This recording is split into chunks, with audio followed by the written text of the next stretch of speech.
Bismillahirrahmanirrahim. Assalamualaikum warahmatullahi wabarakatuh. Perkenalkan, saya Husni Mubarak selaku mahasiswa program studi Pendidikan Agama Islam Fakultas Agama Islam Universitas Muhammadiyah Kendari. Baik, di sini saya akan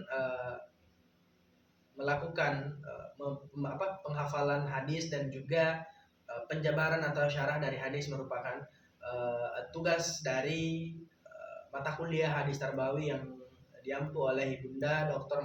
Mulyani. Nah, baik teman-teman sekalian, jadi ada 3 hadis yang kami ditugaskan untuk menghafal. Yang pertama terkait akidah, kemudian yang kedua terkait ibadah, dan yang ketiga terkait akhlak. Jadi saya akan menghafalkan dulu, kemudian saya akan menjabarkan satu persatu hadisnya.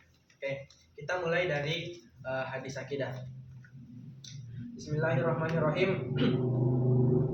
An Umar bin Al-Khattab radhiyallahu anhu qala bainama nahnu julusun inda Rasulillah sallallahu alaihi wasallam ittala'a rajulun syadidun biyadith thiyab wa syadidun sawadu syar faqala ya Muhammad akhbarni anil iman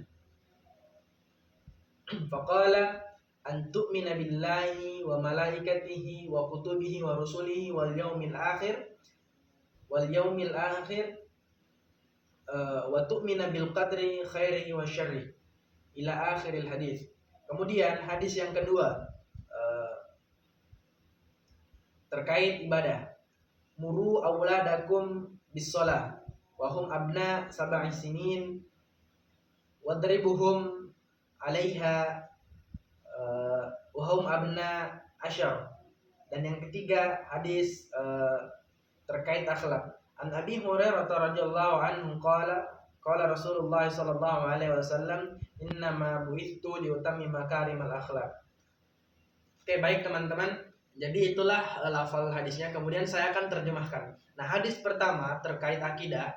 Nah, hadis ini menjelaskan bahwasanya dari Sayyidina Umar radhiyallahu anhu, ketika itu mereka sedang berkumpul bersama Nabi Shallallahu Alaihi Wasallam, duduk bersama Nabi Shallallahu Alaihi Wasallam. Kemudian datang seorang lelaki, seorang pemuda yang bajunya putih, yang putih bersih dan rambutnya hitam. Nah, kemudian dia datang kepada Nabi. Sebenarnya hadis ini banyak terpenggal. Saya kemudian lihat di makalah itu hadis ini banyak terpenggal. Nah, sebenarnya hadis ini menceritakan bahwasanya pemuda tersebut duduk, lututnya itu bertemu dengan lutut Nabi Shallallahu Alaihi Wasallam.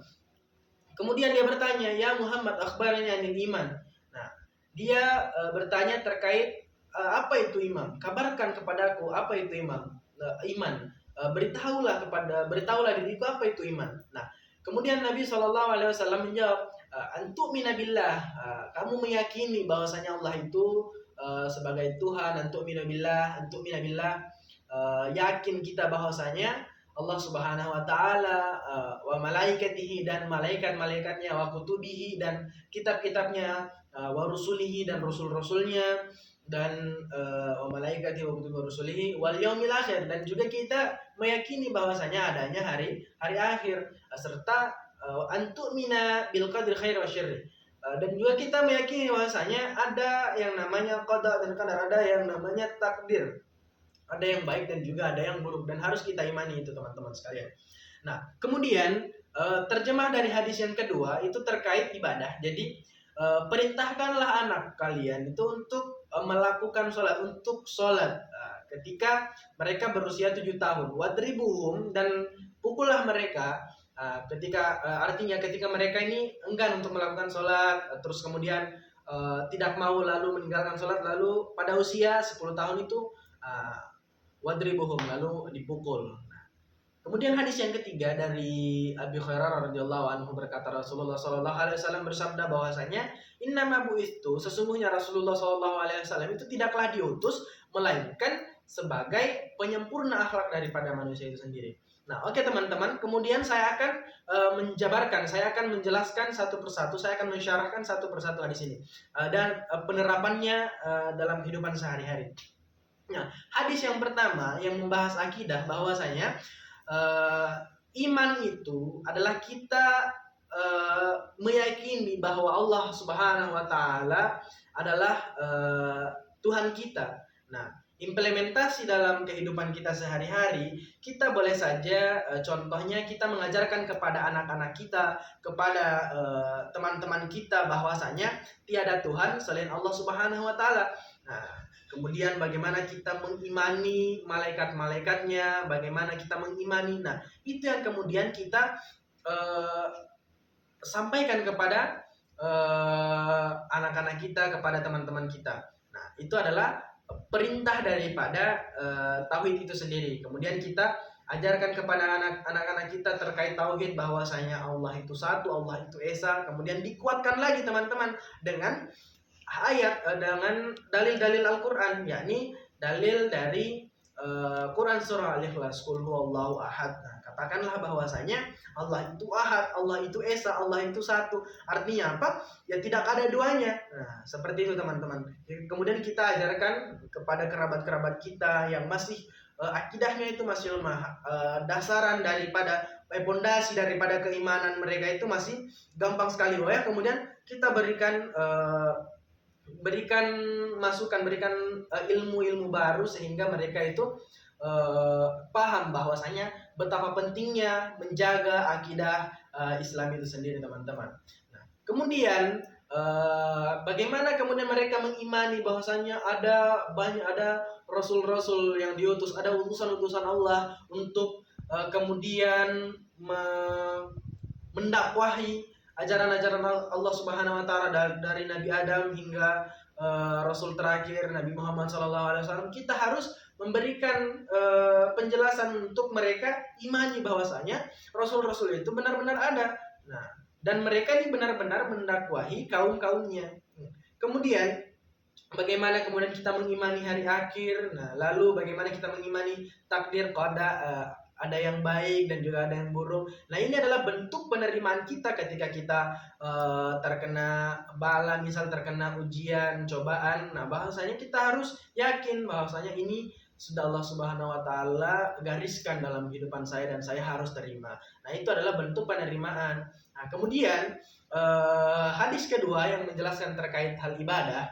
Nah, di sini diperintahkan bahwasanya ketika anak-anak kita berusia 7 tahun, nah kita secara kontekstual teman-teman, itu umur 7 tahun itu diperintahkan untuk melakukan sholat. Artinya apa?